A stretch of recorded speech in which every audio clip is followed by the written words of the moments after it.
Thomas goes fishing. Thomas's branch line has a station by a river. As he rumbles over the bridge, he often sees people fishing. Sometimes they stand quietly by their lines. Sometimes they actually jerk fish out of the water. Thomas often wanted to stay and watch, but his driver said, "No, Thomas. What would the fat controller say if we were late? Thomas thought it would be lovely to stop by the river. "I should like to go fishing." Every time he met another engine, he would say, "I should like to go fishing." They all answered, "Ha! Engines don't go fishing, sir." But that made Thomas impatient, and he would say, "Ha! Silly stick-in-the-muds." Thomas generally had to take in water at the station by the river. One day he stopped as usual, and his fireman put the pipe from the water tower into his tank. Then he turned the tap on, but it was out of order and no water came. Thomas said to his driver, "Oh, bother! Oh, bother! Oh, I am thirsty." "Oh, never mind, Thomas. We'll get some water from the river."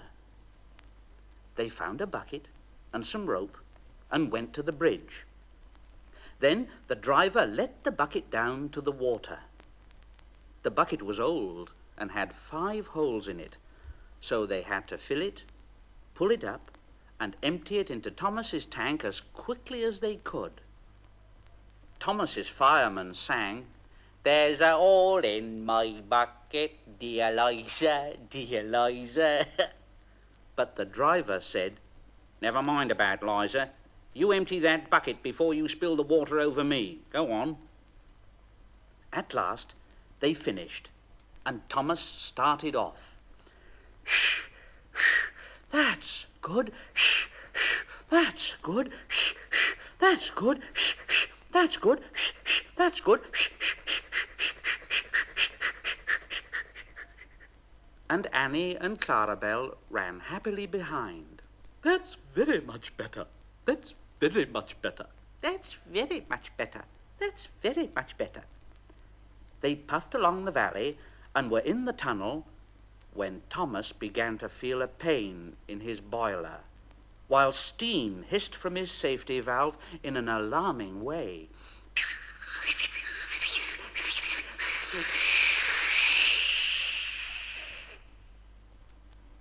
Thomas's driver said, "Oh, there's too much steam." And the fireman opened the tap in the feed pipe to let more water into the boiler, but none came. Thomas groaned. Oh dear, I'm going to burst. I'm going to burst." They damped down his fire and struggled on, but Thomas was in a terrible state.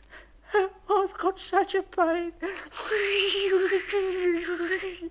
got such a pain." Just outside the last station, they stopped, uncoupled Annie and Clarabelle, and ran Thomas, who was still hissing fit to burst, onto a siding right out of the way.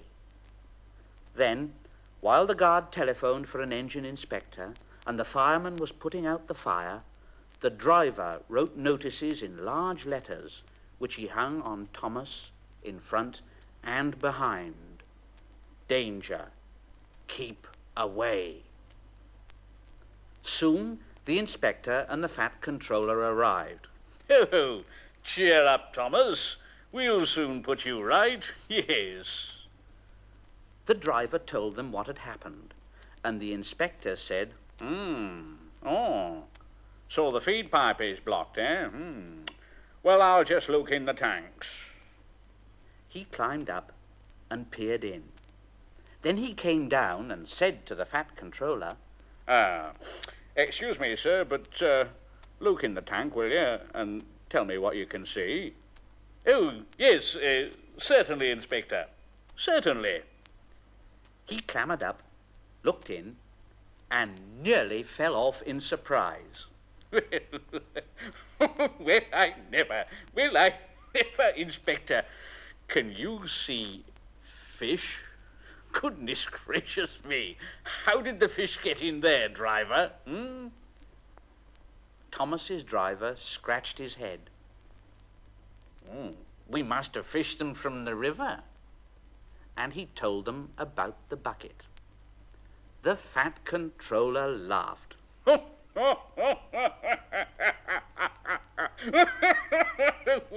Thomas, oh dear, so you and your driver have been fishing, eh?